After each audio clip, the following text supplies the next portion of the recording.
बिस्मिल्लाहिर्रहमानिर्रहीम। आज हम बनाने जा रहे हैं मटन के शामी कबाब। इसके लिए जो अज्जा दरकार हैं उनमें शामिल है प्याज, 3 से 4 अदद मैंने लिए हैं और मोटे टुकड़ों में मैंने काट लिया है। आधा किलो कीमा है और 1 कप चने की दाल है। इनको मैंने सोक किया था 15 से 20 मिनट, अब काफ़ी नरम हो चुकी है। और 7 से 8 पीसीस लहसुन है। ये बहुत ईजी और क्विक रेसिपी है।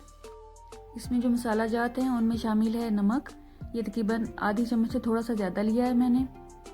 और इसके अलावा लिया है कूटा और भुना हुआ ज़ीरा, आधा चम्मच है ये। इसके अलावा हम इसमें लेंगे मोटा कूटा हुआ खुश्क धनिया 1 चम्मच, इसकी खुशबू बहुत अच्छी लगती है इसमें। और 1 चम्मच मैं लूँगी रेड चिली पाउडर, अगर आपको ज़्यादा स्पाइसी अच्छा लगता है तो आप इसमें ज़्यादा ऐड कर लें।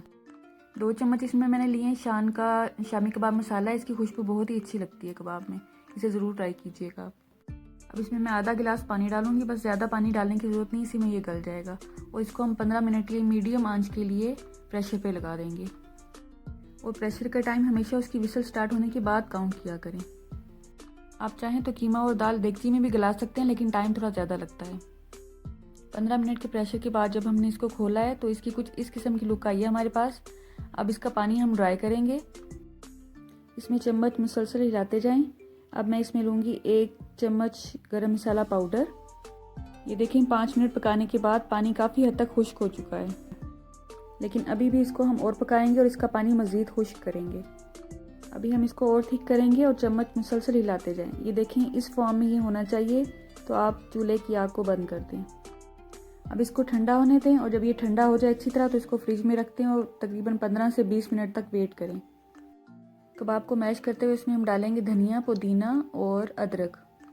अदरक भी पहले हमने ऐड नहीं किया क्योंकि उस वक्त इसकी खुशबू नहीं आनी थी। अब मैश करते हुए इसकी खुशबू बहुत अच्छी लगती है, कच्ची अदरक की खुशबू। इन सबको अच्छी तरह से धो के मुनासिब टुकड़ों में काट लिया है। सब चीज़ें मैंने चॉपर में डाल दी हैं।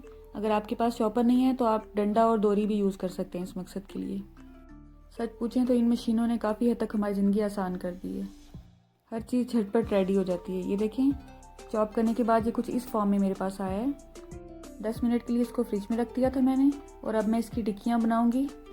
मुझे ये छोटे साइज़ की और पतली अच्छी लगती हैं, आपको जैसी अच्छी लगती हैं आप इसको इसी शेप में और उसी थिकनेस के हिसाब से बना सकते हैं।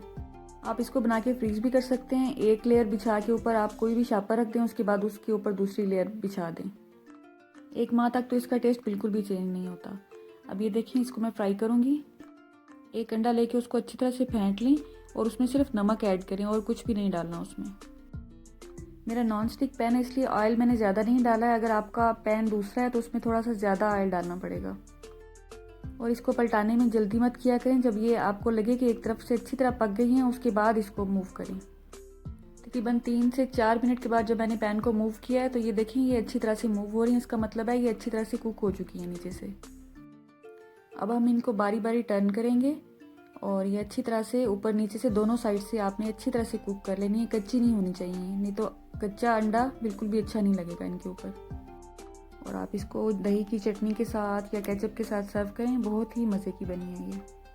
इसमें धनिया, पुदीने और अदरक की खुशबू बहुत ही अच्छी आ रही है। इसी रेसिपी को फॉलो करें और खाने के बाद ज़रूर कहें टेस्टी। अल्लाह आपका दस्तरखान सजाए रखे, आपको सेहत और ईमान का रिज़्क अता फरमाए। अल्लाह हाफिज़।